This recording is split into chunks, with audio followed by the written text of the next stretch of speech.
ఏంది ఈసారి చెప్పు.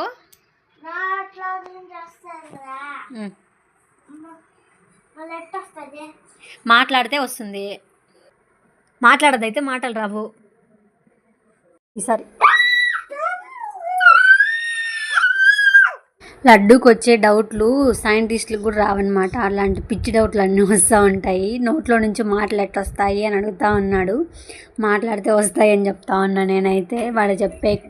వాడు అడిగే క్వశ్చన్స్కి ఏం ఆన్సర్ చెప్పాలో కూడా నాకు అర్థం కాదు. సో ఇంకా వర్షానికైతే వేడిగా అన్నము, ఇంకా మార్నింగ్ వేసిన బెండకాయ పప్పు అయితే వేసుకొని నేనైతే ఫుల్గా తినేసాను అనమాట. ఇంకా పిల్లలు కూడా తిన్నారు. బెర్రీకి అయితే మళ్ళీ జలుబు స్టార్ట్ అయింది. ఇంకా క్లైమేట్ చేంజ్ అయింది కదా, ఇంకా దానివల్ల అయితే మళ్ళీ వాడికి ఇంక నేను కర్పూరము కొబ్బరి నూనె 2 వేడి చేసి ఇంకా వాడికైతే ఒళ్ళంతా పట్టిస్తూ ఉన్నాను.